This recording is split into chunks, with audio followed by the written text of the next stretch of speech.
Welcome to the K-Drama Show. I'm Ashley. And I'm Kim. We're here to unpack your all-time favorite Korean dramas and chat about all the reasons that we find these shows so charming. And so addictive. And we know you do too, so settle in with some ramen and a boba tea while we dive into the K-Drama Show with Ashley and Kim. Okay. That was like a perfect echo. It was. Sometimes we're really good at that. I know. Episode 6. Episode 6. So last time, where did we end off? Poor MiSo was about to get her kiss. Instead, gets a roller coaster ride. Just gets, boom, gets yeeted away. Into the wall. And you just feel so bad. But then, start of episode 6, so that was the end of episode 5, you notice that YeongJoon makes a funny facial expression, and you realize, because it cuts to it, he's having a memory. Yeah. And has not having a flashback. So funny reason that he did what he did. Right. It's more like a trauma response. So instead of being able to handle it, he just lashes out, it was basically. An instinct. I mean, we ended last episode with, how do you respond to this? Yeah, like, MiSo did not know any of this happening in his head. Right. And so she goes off. She is like, she does not pull punches. I am not coming in tomorrow. I don't have the courage to look at you in the face. Oh, I wrote down what she said. Yes, please. I forget. You're a narcissist who only loves his face. Everyone else is a prop to you. How dare you covet me? That's what you were thinking when you pushed me away, isn't it? Oh, savage. And then she's basically like you said, yeah, I'm not going to be coming in tomorrow. I don't have the courage to look at you. Oh, by the way, I'm also leaving right now. Oh, no, the other part was when someone asks, when was your first kiss? I'm going to have to seriously weigh it out between when Sangchul, my kindergarten classmate, jokingly kissed me, and what just happened here. Mm-hmm.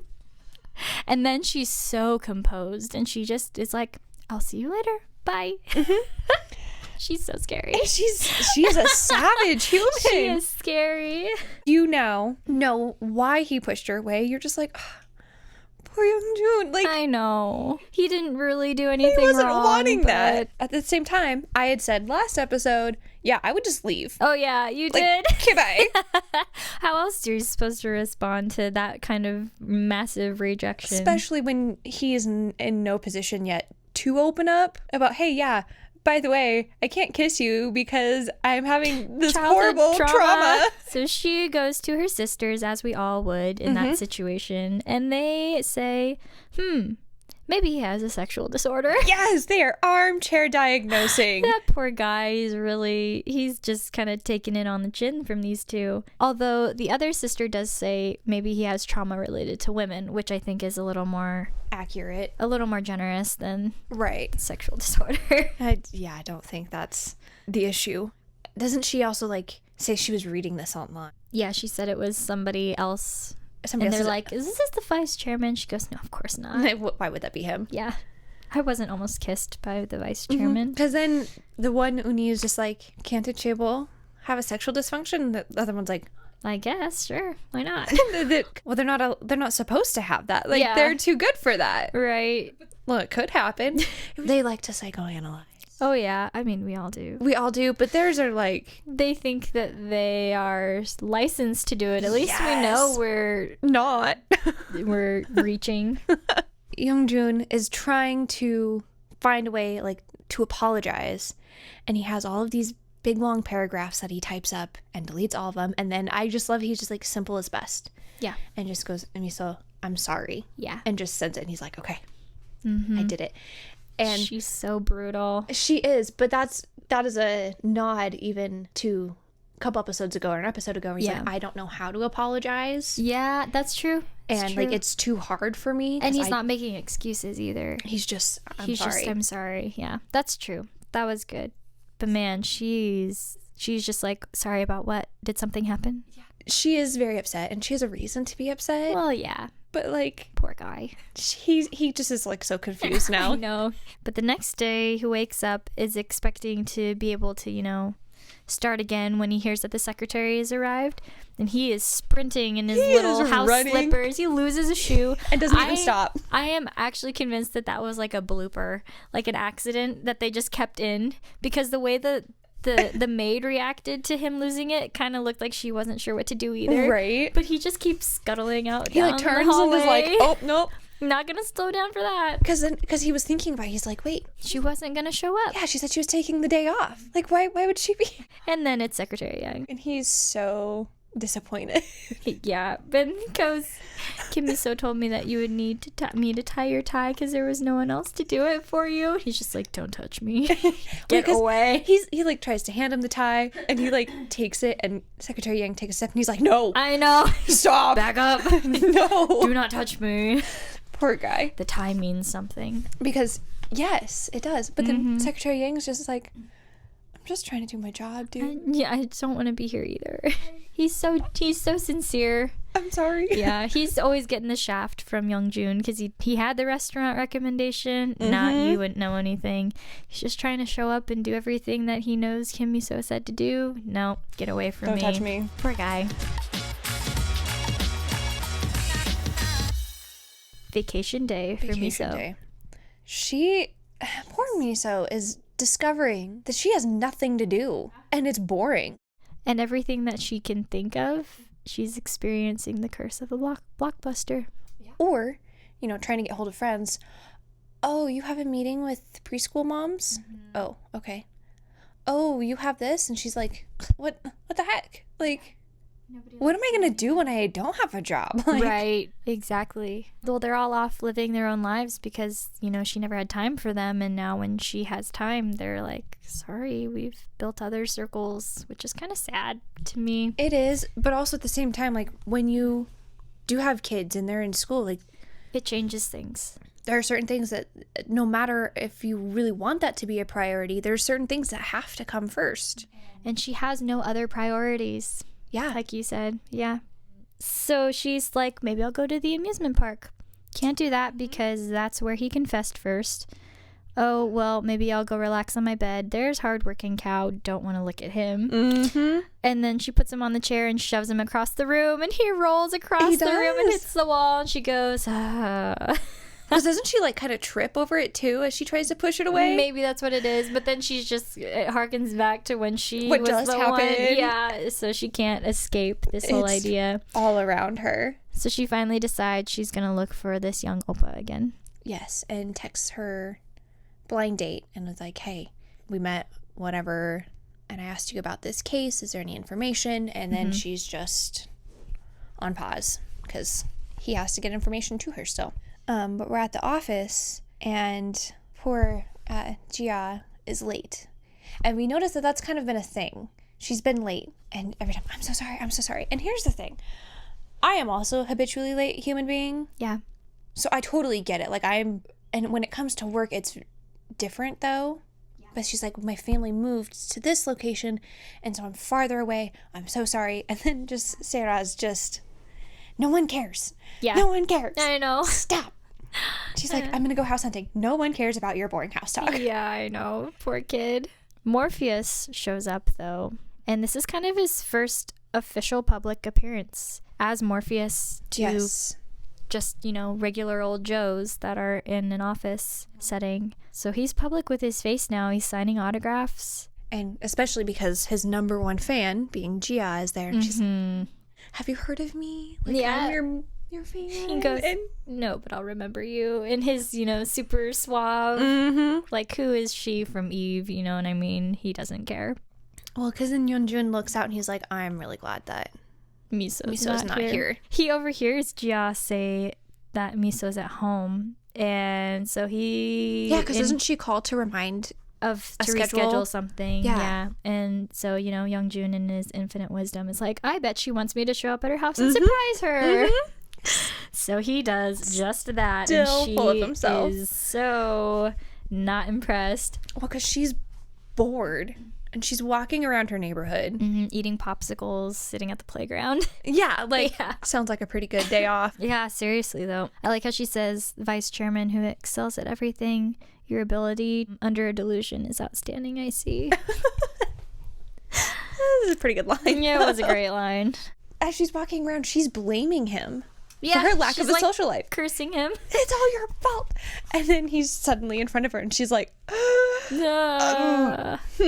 put the words back in my mouth, shove foot down throat. But then he's so cute and he's like, can we hang out? Yeah, I know. And he has this really elaborate schedule for the day planned out. Like minute by minute itinerary. Expensive, extravagant, jet setting. It is everything she doesn't want to do on her day Isn't it off. like a fancy restaurant and then a yacht? And flying to Japan for dessert or something like that. For late night sushi snack. Yeah, exactly. Which, I mean, that's not a short flight. No, that's what, a couple hours? Couple hours at least, yeah. I'll go. Take me, I want late night sushi. But she's adamant that she will not be spending her day on his itinerary. Right. And so he goes, okay, well, I'll follow you around then on your ordinary day. Yeah. And he does. And her suggestion is a bus trip to the end of the line of all things. Around Seoul. And I'm just like, because I like her excuse is I have to ride the bus every day and I don't ever get to enjoy it. So I want to enjoy it. And because then when they get to the bus stop, he's like, no, really, this is what you want to do? Like, are you sure? Are you sure you're not just trying to punish me? I know you wanted something else. And she's like, no, this is what I want. I think some of it might have been a little bit of spite, but for the most part. Right. Well, because then when they get on the bus, she's like, this is my treat. Yeah. I'm going to pay. And then she goes to scan her bus pass. Insufficient funds available. Why does it tell you such embarrassing information? Yes. Because then you're just like, that would happen. Yeah, oh yeah. And so he's like, I got it. And she's like, no. And just pulls out money, pays for it.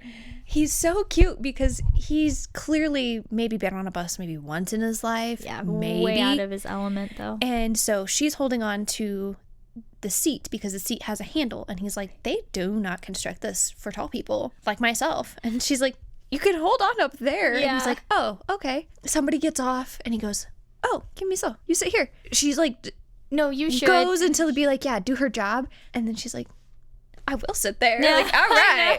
Because then, you know, they're driving and a sudden stop and then falls into her lap. And I love the comments behind him. The comments behind him. Oh, yeah. Of all the people on the bus. His body strength that week and things. He has no lower body strength. And he's so embarrassed already, but then you just add on insult to injury. Yes. He looks like he should have strength, but Yeah, he clearly doesn't. And the reality is this man has never been on a bus before. He has no idea. Tricky. It's tricky if you've never done it. And the way they drive on those city buses, they do not care if you fall down. They're like, I have to get from point A to point B. And if you are sitting or standing while that happens, I do not care. That's not my problem.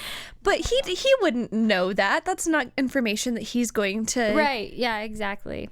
And he hangs his head and just kind of stands there. Stands back up like, oh, okay, and that was she's awful. just giggling and just like enjoying it a little too much, I think. Yeah.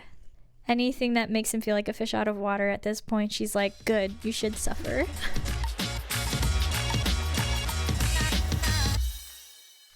So back to JiAh, who, you know, because she was late to everything, her family is moved away. So she's out apartment hunting with her real estate agent, and they're walking out of this building where, you know, the real estate agent is kind of giving her the rundown of everything and saying, you know, you'll have this neighbor. He's a man that's kind of frugal. You know, he gardens and grows his own food up on the rooftop. Yeah. But it's a shared space, so you can, you know, go up there at your own will. Yeah, this man was, you know, a man that was so frugal. He's the type with only one suit that he wears on repeat to work. A man with an image to maintain and a jar full of jacket buttons. Hey, that sounds like a familiar guy. Kokinam. Because the real estate agent even makes the comment of, he's so frugal and he begged and begged and begged that I lowered the rent. Yep. Dude, can you teach me your ways? I know. Who's getting rent cut off of their... Can you teach me how to get my rent lowered? My goodness. She goes up to the rooftop and discovers Kinam sewing on a buttons. And it's so funny because he's talking to his suit. You've done well. You do your job well. And you're just like... He's so lonely. Bro, you need friends. I know. It's almost kind of sad. It is. Because he has this persona at work that everyone wants to be him, but really he's just a lonely guy who doesn't have a lot going on at home and is trying to pinch pennies. But he also doesn't want to accept any friendship. Yeah, that's true. A prison of his own making. Yeah. But he is so worried that she is just so hell-bent on figuring out this button thing that she followed him and she goes, I do not care about you. I just want to move into my house. I just got an apartment. You stay on your side. I'll stay on mine. Have a good day, sir. But then, oh my goodness, he is so obnoxious. Zip your lip. Keep my secret. Later on down the road, yeah. But it's just like he won't let up on it. And you're like, my dude. He thinks that he lives rent-free in her mind, and really she couldn't care less. Right. Cut back to the vacation day. MiSo and YeongJoon are going to eat one of her favorite childhood foods, which was fried skins. Which, have you ever had those before? Did you get to try them? I never tried them. I could see how it would be good, but it would also probably be one of those things I couldn't eat very much of. Okay. I would assume it's something along the lines of like pork rinds. Okay. Almost. I don't know. Because it looked appetizing enough. Because it was basically just a square of skin that they cut. Yeah, and you just fry it. And yeah. I mean, it looked like it might be pretty tasty, but also like we have nothing like that. This is where we get some interesting context around her father. We get some more information about him. Well, and she even makes the comment because YeongJoon just starts asking her questions like, why did you come here?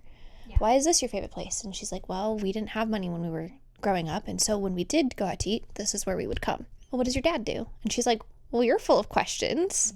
Yeah, he is because he wants to know you. Yeah. But then she also is just like, I'll tell you about it. Like, yeah, you're asking, you're being genuine about it. But yeah, her dad was scammed running an instrument shop years ago. And so he was forced to take a manual labor job, which he got hurt doing. And then he got involved with some loan sharks, which then put his family in a really bad position where the daughters were covering the debt. Right. Well, I also love like when he goes, what does your dad do? And she goes, he's a rocker. And he just stares at her like, you're kidding. What? She's like, he's a guitarist in a band. Like, he's going off, like, he's living his life how he wants. And, like, we're living our life how we want, and it's all good. Yeah.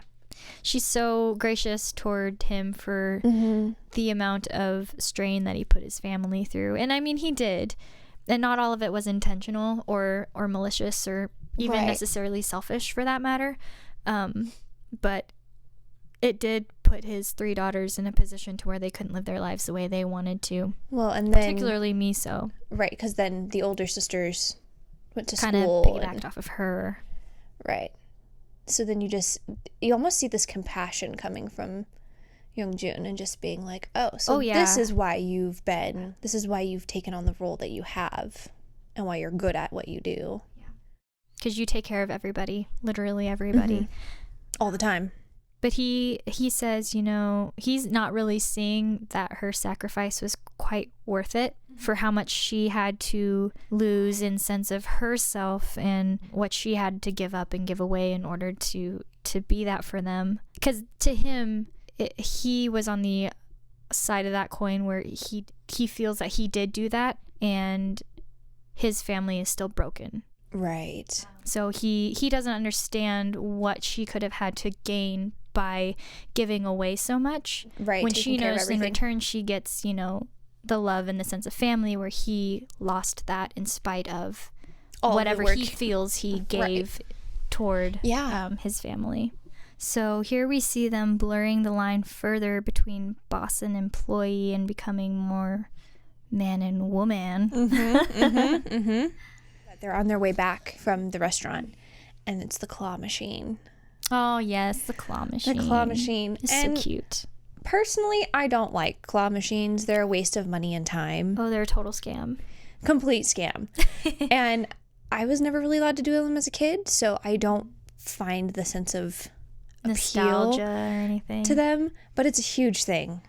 I'm pretty sure I can name almost every single show that I've ever watched having. Actually, now that you say that, I can think of it too. Like a claw machine dramas. Or arcade game of some sort. Yeah, or like you're at like a fair. But then she doesn't get anything. And then he can't take it anymore. And he's like, get out of the way. I need to do this. The squat he does in front of the machine kills me. He's so funny. I half expected his pants to split. Oh my gosh, that was hilarious. Funny, but then he sucks. Yeah, he can't do it either. He's so bad. Yep, that's true. And it's so funny because then at first she's giggling and she's like, oh, this, every time he fails. And then finally it's got to the point where she's like, all right, time to go. we need to go. And he's like, how much does this thing cost? I'm going to buy the machine. And she's like, we're leaving. Like, let's go.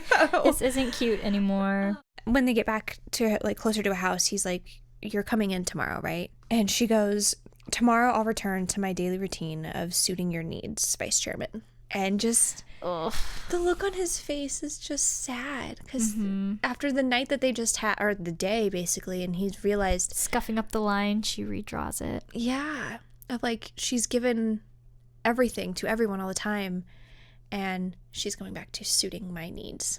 Well, and also she is redrawing the line in the sand of, we might have had a good day together, but dating that makes us not. So I think he was hoping that maybe there was a bit more to have been given at the end of that. Just the look on his face was just, he was sad puppy.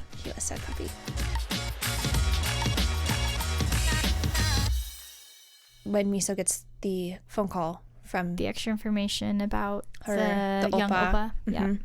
We find out that the 1994 kidnapping actually wasn't what she was thinking, but one of the sons of the YumYung group, when he was in 4th grade, was kidnapped for 3 days. In the redeveloped area that became the amusement park. YumYung Land, yep. And she has a flashback to when they were having dinner there. Having a conversation, and he said something about being in 4th grade, and she's like, oh, but you were only 9, that means you'd be in 2nd grade. And he's like, no, I skipped grades, I was in 4th grade, and it was horrible because my brother and his friends were terrible to me. Were awful to me. And she just is like, what? She also knows that the house that they were kept in was at the amusement park. They said that house was at the amusement park. So MiSo goes to Yushik to ask if he can confirm any of this information that she's gotten. He said he's never even heard of such a situation. But why doesn't she just ask him? And, she's like, that's not the kind of thing you just ask somebody. Well, she says that he has a wound in his heart and she couldn't do that to him. No. I was like, oh. I didn't remember that. But that is a great way to describe trauma. But MiSo is now starting to recollect her own kidnapping as a child and how it's, intertwining with this kidnapping of the young son of the YumYung group. But she's also recollecting the cable ties and the scars and how those are kind of starting to draw a line in this whole situation. Pictures it's just forming. Yeah, it's just adding more context to this situation. But her affection for YeongJoon just skyrockets because she's starting to believe that he is the Oppa from her childhood. YeongJoon calls her into his office and was like, we need to go through my reading room and we need to get rid of books that haven't been touched. Is there a time that would work? And she just has her big doe eyes and just like, yeah, okay, tell me a time. And he goes, well, how about tonight? She's kind of getting watery eyed too. And she's just like, it's so nice to meet you again. I know. He's like, what a weird thing to say to someone. You too? Because then when she leaves, he goes, we just saw each other last night. Yeah. It must be because of her strong feelings for me. We get our second, what's wrong with Secretary Kim? Yeah, we do. Because he's very confused because he's like, why is she cooperating with me? I know, and why is she being so sweet? I don't understand. All of a sudden, she's being very kind. But he has to go to some kind of meeting or appointment off-site. And while he's driving away, he sees the machine again. And he has to climb out and go try to beat it.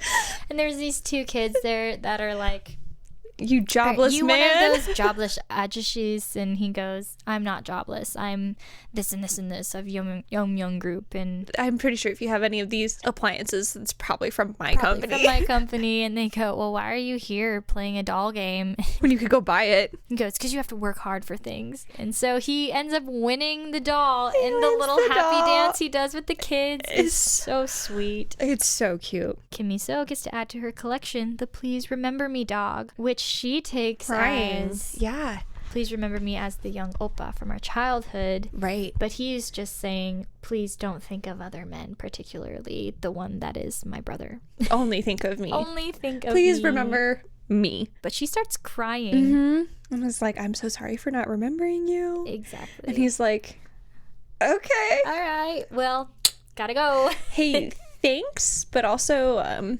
see you tonight. So MiSo is off buying coffee for her coworkers. When she gets back, Well, she sees something. she buys caramel.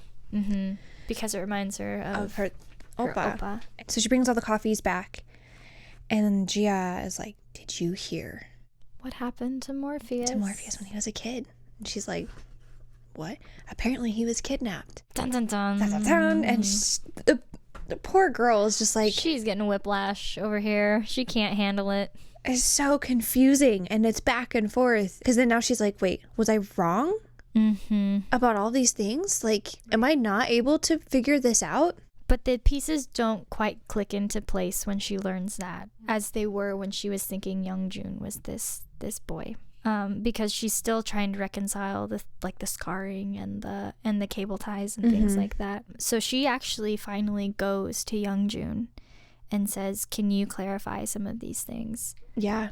And he goes, "Yeah, SeongYeon was the one who was kidnapped." And so she asked about the scars, and he says, I just got them when I was a kid. They don't really mean anything. It just happened. Now MiSo is barking up that tree, trying to figure out what happened with SeongYeon and, how she comes into play with this whole situation.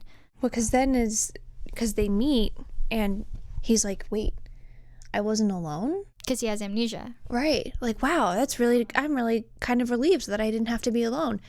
Which, I'm sorry, that is not the type of response that I would ever want to hear. Like, I'm really glad I wasn't alone through that. I'm glad that you were there. 5-year-old girl could be there with me. It would have. I would hope the response would be like, "I'm so sorry. You also had right. to." I can't believe that you were part of that. I'm so sorry I forgot you. No, I'm so glad I wasn't alone. Like, that just rubbed me the wrong way. It is a little selfish.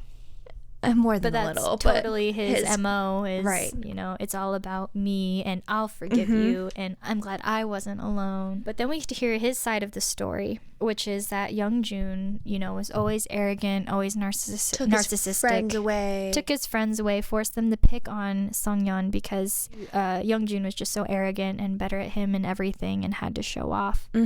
So then he was like, "Hey, I'm going to show you this place," and then left him. Yeah, he was like, "If you wait here, I'll go get us some drinks." Yeah, and like, I'll get water or whatever. And then just never came back. I mean, he described seeing the abandoned little stuffed rabbit and the creaky gates. And that may have been in the post that he had done as well, but he described where it was. In the honeycomb window. Yeah, well enough that MiSo was like, "Okay, yeah, that's exactly what's in my mind. I remember that." He's not exactly giving her a lot of information either. Right. So it's not like she's able to be like, "Okay, yeah." It's not the story, it's the details, if that makes sense. Yes. Yeah. Yes, exactly. But YeongJoon is just he just feels defeated because he knows he essentially just shoved MiSo into his arms, into SeongYeon's arms. And when he drives by, when they're having that conversation, he's like, "Well, I just lost her forever." Right. He's very, very sad. It was really sad, the look on his face. Cut over to where they're at YeongJoon's house and they're going through the library and things like this. MiSo finds her old resume.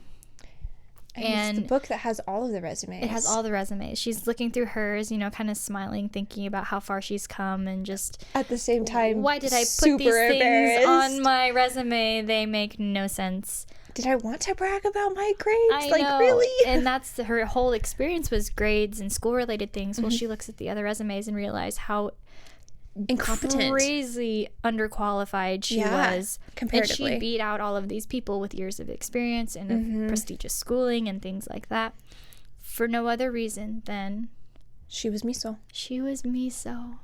Ugh.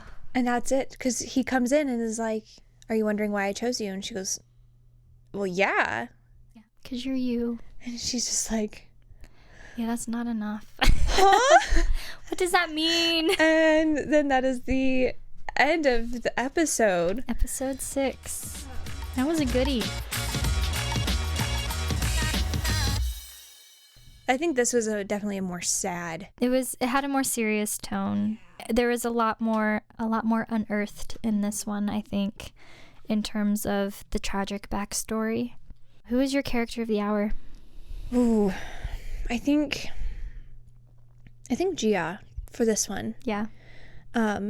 Because she got her place, and she has to deal with her lunatic neighbor, Nam, who's also at work, but at the same time, she's like, dude, I don't care. You do you. I'll keep your secret because, again, I don't care.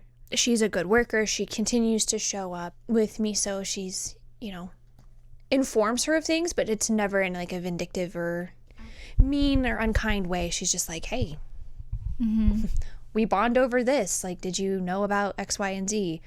And I mean, that's me with you. Oh my God, Kim, did you hear that my boy is leaving me? Oh, yes.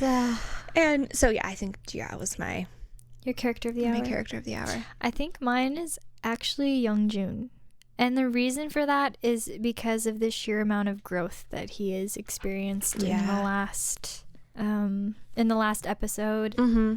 But at the same time, I do like him he's a high contestant. At the same time, though, I'm like, stop being so jealous. I don't know. You're jealous and competitive. You are jealous and competitive. You need to chill. But it's also only episode 6. I know. We're not even halfway yet. But it was a good one. I really liked this episode. It was informative. Real compared to the rest of the episodes so far. Yeah, it was a little less campy, a little bit more. And there was good comic relief sprinkled in, I think, in just the right amounts with the whole Nam thing. Mm-hmm. And Seora's obsession. I know, yeah, exactly. But they did that well by layering in, the comic relief with the serious moments. I felt like it made it a lot more watchable. But I agree. All right, well, BTS, Jungkook, we love you. 사랑해. 잘 가. Like what you're hearing? Go ahead and hit that follow button so that you don't miss out on any new episodes. Thanks for listening to The K-Drama Show with Ashley and Kim. We'll see you next time.